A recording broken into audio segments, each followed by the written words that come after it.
Good afternoon, কেমন আছো সবাই? আশা করি সবাই খুব ভালো আছো। আমিও খুব ভালো আছি। নাকে নাকে কথা হচ্ছে, তার কারণ হলো ঠান্ডা লেগেছে একটু। মানে মাসে যে কতবার ঠান্ডা লাগে আমি নিজেও জানি না। তো এখন ঘড়িতে বেজে গেছে অনেক অনেক বেজে গেছে, 1টা মতো বাজে।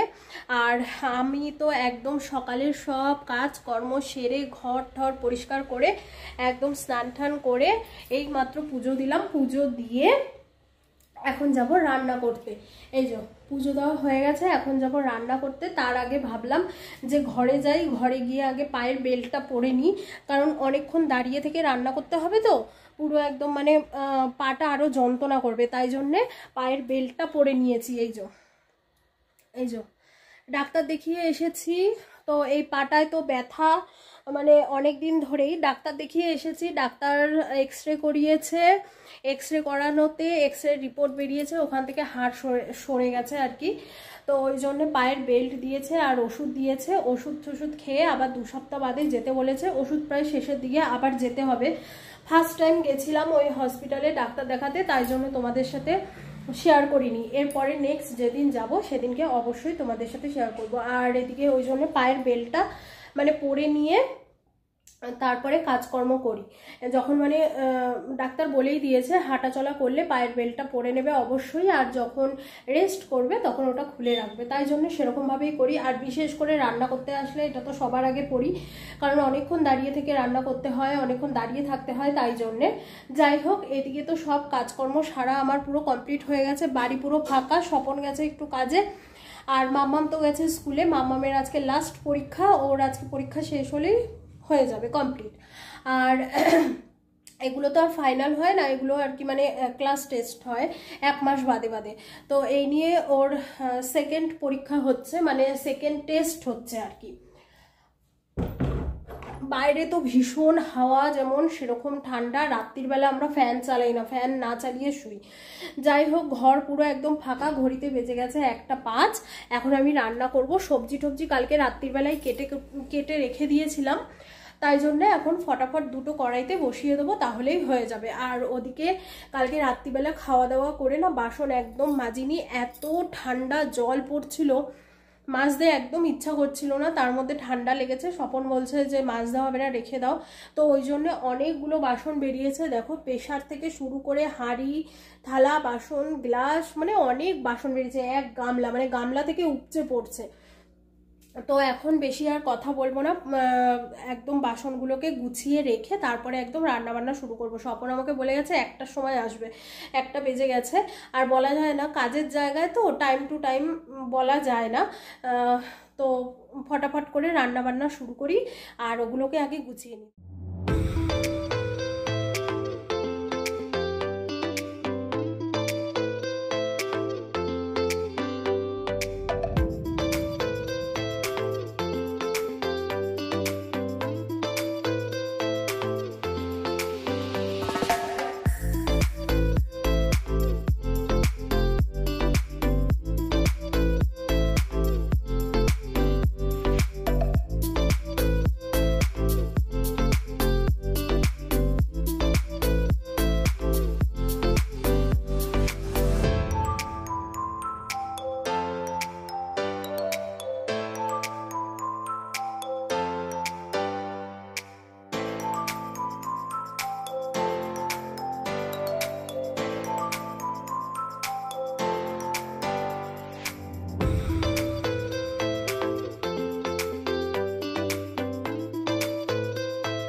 ফ্রিজ থেকে বার করে নিয়েছি। এই যে পটল আর আলু দিয়ে তরকারি করব, আর এদিকে ঝিঙে আর আলু দিয়ে পোস্ত করব। পোস্ত তো নেই, সর্ষে বাটা দিয়ে একটুখানি ওই আর কি মানে কি বলে ওগুলো, পাতুরি টাইপের, ওটা করব ঝিঙে আলু দিয়ে আর পটল দিয়ে তরকারি। এখানে সব কিছু কাটা আছে। এখানে এই যে পেঁয়াজ কাটা আছে, এখানে আদা রসুনও কাটা আছে, এখানে একটা টমেটো বের করে নিয়েছি, টমেটোটা কাটিনি, টমেটোটা কেটে নেব। আর কালকের ভাত আছে, ভাতটা তো একটু গরম করব, আর এদিকে অল্প একটু ডাল আছে, এটাও মানে গরম করব, ঠিক আছে? তো চলো আগে ফটাফট রান্না বান্না কমপ্লিট হয়ে গেছে। ওই যে হাঁড়িতে ভাত, এই যে আলু পটলের তরকারি, আর এই যে ঝিঙে দিয়ে আলু দিয়ে একটুখানি সর্ষে বাটা দিয়ে করেছি। রান্না তো কমপ্লিট হয়ে গেছে, এনে টেবিলের ওপরে রেখেছি। আর এখানটায় একটুখানি ওই যে বাসনগুলো রয়েছে, গ্যাসটা পরিষ্কার করতে রয়েছে। স্বপনকে ফোন করলাম, বললো সামনেই আছে, তো ও আস্তে আস্তে আমি এগুলো করে নিয়ে তারপরে একসাথে খেতে বসবো।